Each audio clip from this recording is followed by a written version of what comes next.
Hello everyone, welcome to a channel study with Saurabh. आज की इस वीडियो में हमारा जो टॉपिक है वो है ब्लड अर्थात रक्त। ठीक है, तो रक्त क्या होता है? जो रक्त होता है वो ये होता है एक तरल संयोजी ऊतक होता है हमारी बॉडी के अंदर।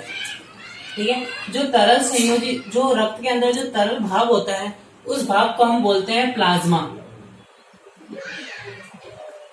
ठीक है, उस भाग को हम क्या बोलते हैं? प्लाज्मा।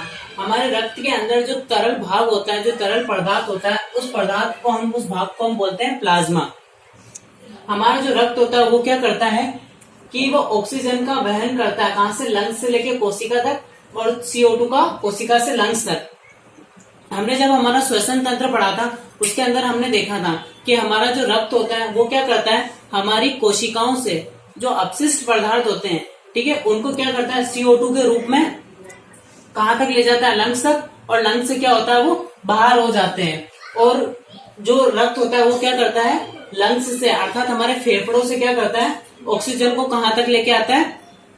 हमारे शरीर की कोशिकाओं तक लेके आता है। ठीक है, अगर हम रक्त की हमारे शरीर में बात करें तो हमारे शरीर में लगभग एक वयस्क मनुष्य के शरीर में जो रक्त की मात्रा होती है वो कितनी होती है? 5 लीटर। ठीक है, एक वयस्क मनुष्य के अंदर जो रक्त पाया जाता है वो कितना होता है? 5 लीटर। अगर हम जन्मजात बच्चे के रक्त की बात करें तो उसके अंदर कितना होता है? 450 ml। ठीक है, एक जो न्यू बॉर्न बेबी होता है उसके अंदर जो रक्त होता है वो कितना होता है? 450 ml। हमारा जो रक्त होता है उसकी जो pH होती है वो कितनी होती है? 7.4। अर्थात वो क्या होता है? हल्का क्षारीय होता है। हमने फर्स्ट चैप्टर में pH के बारे में थोड़ा सा पढ़ा था कि अगर हमारा pH का मान 7 से कम है तो वो क्या होगा? अम्लीय। और 7 से ज्यादा होगा तो क्या होगा? वो क्षारीय। ठीक है, तो हमारा जो रक्त का pH है वो कितना होता है? 7.4।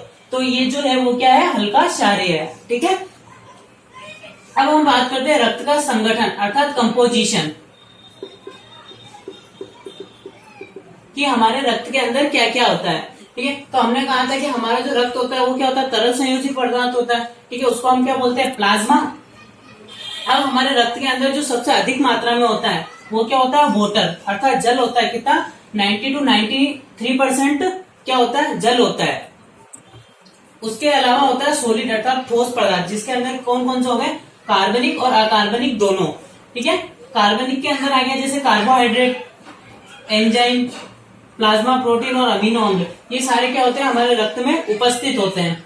इनके अलावा सोडियम हो गया, पोटेशियम, कैल्शियम, क्लोरीन, कॉपर, ये जो सारे हैं वो क्या है? अकार्बनिक पदार्थ है जो कि हमारे रक्त में उपस्थित होते हैं। इसके अलावा हमारे रक्त में क्या होती है? गैसेज होती है। कौन कौन सी गैसेज होगी? एक होती है O2 ऑक्सीजन, ठीक है, दूसरी होगी CO2 जो क्या करती है? हमारे रक्त के द्वारा कहा जाती है लंग्स के बाद, और लंग्स से हमारे नाक के थ्रू बाहर निकल जाती है। और एक होती है नाइट्रोजन। ये तीनों क्या गैसें कहाँ होती है? हमारे रक्त के अंदर होती है। इसके अलावा हमारे रक्त में 3 प्रकार की कोशिकाएं पाई जाती है। ठीक है, एक होती है लाल रक्त कोशिका, दूसरी होती है श्वेत रक्त कोशिकाएं, और तीसरी होती है प्लेटलेट्स। ठीक है, लाल रक्त कोशिकाएं जिनको हम इंग्लिश में कहते हैं रेड ब्लड सेल्स, या शॉर्ट में बोलते हैं हम RBC। श्वेत रक्त कणिकाओं को हम शॉर्ट में बोलते हैं WBC और इंग्लिश में बोलते हैं व्हाइट ब्लड सेल्स, और प्लेटलेट्स को हम हिंदी में बोलते हैं बिंबाणु। हमारी जो लाल रक्त कोशिकाएं होती है उसको हम इरिथ्रोसाइट के नाम से भी जानते हैं। लाल रक्त कोशिकाओं को क्या कहते हैं? इरिथ्रोसाइट्स। ये जो कोशिकाएं होती है वो केंद्रक विहीन होती है, अर्थात इन कोशिकाओं के अंदर केंद्रक नहीं पाया जाता है। ठीक है, आपने जैसे 9th क्लास में जब आपने कोशिका का चैप्टर पढ़ा था तो आपने उसके अंदर पढ़ा होगा कि हर कोशिका के अंदर केंद्रक पाया जाता है, लेकिन जो लाल रक्त कोशिकाएं होती है उन कोशिकाओं के अंदर केंद्रक नहीं पाया जाता है। लेकिन एक ऐसा जीव है जिसकी लाल रक्त कोशिकाओं में केंद्रक पाया जाता है। उस ऊंट ही एक ऐसा जीव है जिसके लाल रक्त कोशिकाओं के अंदर केंद्रक पाया जाता है। ठीक है, इन लाल रक्त कोशिकाओं का जो निर्माण होता है वो किसमें होता है? लाल अस्थि मज्जा में, अर्थात हमारी जो रेड बोन मेरो होती है उसके अंदर लाल रक्त कोशिकाओं का निर्माण होता है। इनकी जीवन काल की बात करें तो इनका जो जीवन काल होता है वो कितना होता है? 120 दिन। अर्थात 120 दिन के बाद वापस के नई लाल रक्त कोशिकाओं का निर्माण होता है। ठीक है, हम इन्हें लाल रक्त कोशिकाएं क्यों कहते हैं? क्योंकि हमारे रक्त के अंदर इन लाल रक्त कोशिकाओं में हीमोग्लोबिन नामक पदार्थ पाया जाता है, इसलिए हम क्या कहते हैं? लाल रक्त कोशिकाएं। इस हीमोग्लोबिन की वजह से ही जो लाल रक्त कोशिकाएं हैं उनका रंग लाल होता है। अगर हम इस वर्ड को अलग करते हैं तो ये दो वर्ड से मिलकर बना होता है, एक होता है हीम प्लस ग्लोबिन। ठीक है, हीम का मतलब हो गया आयरन और ग्लोबिन का मतलब हो गया प्रोटीन।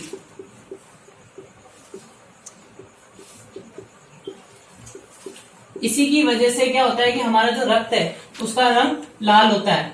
ठीक है, अगर इसके कार्य की बात करें तो ये क्या करता है कि हमारे ऑक्सीजन का वहन करता है, अर्थात हमारे लंग्स से ऑक्सीजन को कहाँ तक पहुंचाता है? टिश्यू तक, और टिश्यू से, और वहां से टिश्यू से क्या करेगा? जो अपशिष्ट पदार्थ है उनको CO2 अर्थात कार्बन डाई के रूप में कहाँ लाएगा?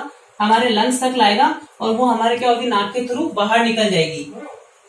इस हीमोग्लोबिन का जो हमारे शरीर में जितनी नॉर्मल जो वैल्यू होती है वो कितनी होती है? 12 से 16। इतनी 12 से 16 जो है हमारे हीमोग्लोबिन होना चाहिए शरीर में। ठीक है, हीमोग्लोबिन की कमी से बहुत सारे रोग हो सकते हैं। इसके अलावा हमारी जो अगली कोशिका है वो है श्वेत रक्त कोशिकाएं। ठीक है, जिसे हम क्या बोलते हैं इंग्लिश में? WBC या व्हाइट ब्लड सेल्स। इसको हम ल्यूकोसाइट के नाम से भी जानते हैं। इसे हम क्या कहते हैं? दूसरा नाम क्या है इसका? ल्यूकोसाइट। ये क्या करती है? हमें प्रतिरक्षा प्रदान करती है। ठीक है, अगर हमारी बॉडी के अंदर कोई माइक्रो ऑर्गेनिज्म, बैक्टीरिया या वायरस चला गया तो उससे होने वाली बीमारियों के अगेंस्ट लड़ने के लिए ये क्या करती है? हमें प्रतिरक्षा अर्थात इम्यूनिटी प्रोवाइड कराती है। ये जो कोशिका होती है वो क्या होती है? केंद्रक होता है। इस कोशिका के अंदर क्या होता है? केंद्रक उपस्थित होता है। लेकिन क्या होता है? इन कोशिका के अंदर हीमोग्लोबिन जो होता है वो अनुपस्थित होता है, इसलिए इनका जो रंग होता है वो लाल नहीं होता। इसलिए हम इसे क्या, ये रंगहीन होती है, इसलिए हम इसे क्या कहते हैं? WBC white blood cells. ये जो होती है वो कितनी दो प्रकार की होती है। ठीक है, एक होती है ग्रेन्युलोसाइट और दूसरी होती है अग्रेन्युलोसाइट।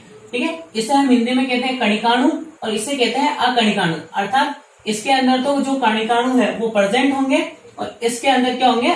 अनप्रेजेंट होंगे। ठीक है, तो जो ग्रेन्युलोसाइट है वो वापस तीन प्रकार की होती है। एक होती है न्यूट्रोफिल, दूसरी होती है इयोसिनोफिल और तीसरी होती है बेसोफिल। जो न्यूट्रोफिल होती है इसकी संख्या हमारे शरीर में सबसे अधिक होती है। जो न्यूट्रोफिल होती है वो क्या करती है कि जो माइक्रो ऑर्गेनिज्म होते हैं, बैक्टीरिया, वायरस, उनसे हमें क्या करती है? लड़ने में मदद करती है।